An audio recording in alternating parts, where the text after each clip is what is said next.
Hey everyone, welcome back to the channel. Today we're diving into a super fascinating topic that ties the magical past to our sometimes overwhelming present. You know those mythical creatures like dragons, griffins, and the minotaur? They're not just for fantasy books or movies, they've actually influenced how we see challenges and fears even today.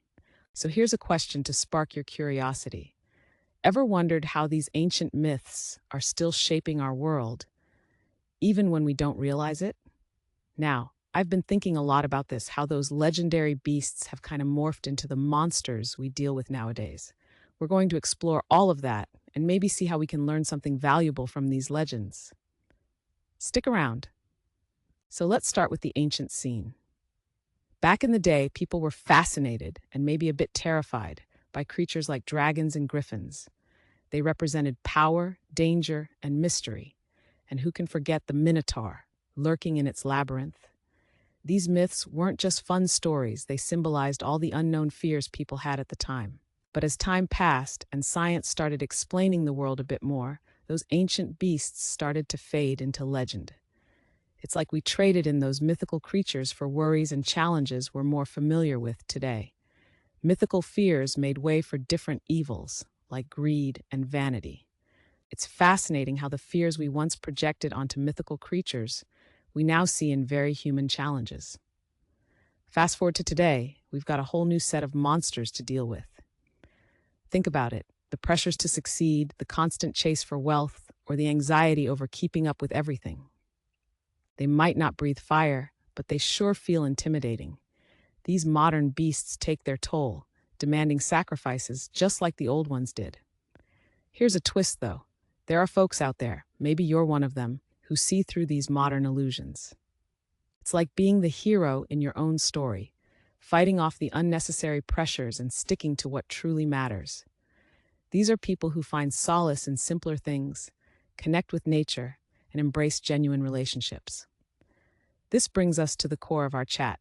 It's about staying true to yourself, recognizing these new age beasts for what they are and not letting them steer your life.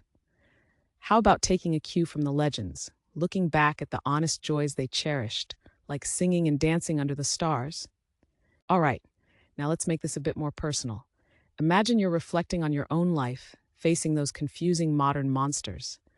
Could you apply a bit of ancient wisdom to calm those waters?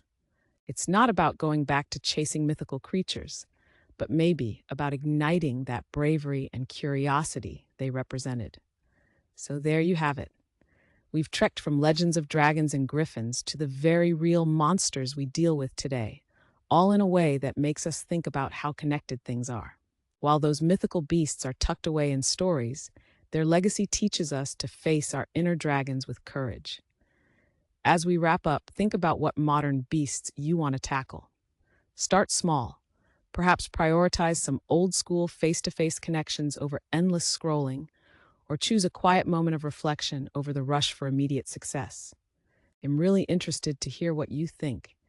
Do you have any beasts you're currently wrestling with? Let's chat in the comments below, and maybe we can figure this out together. And of course, if you enjoyed this little exploration of myths and modern myths, make sure you hit that subscribe button. Subscribe to my channel for more stories that bridge the past and present. There's plenty more cool stuff coming your way. Thanks so much for watching. Looking forward to diving into more magical realms with all of you soon. Take care and see you in the next video. Bye for now.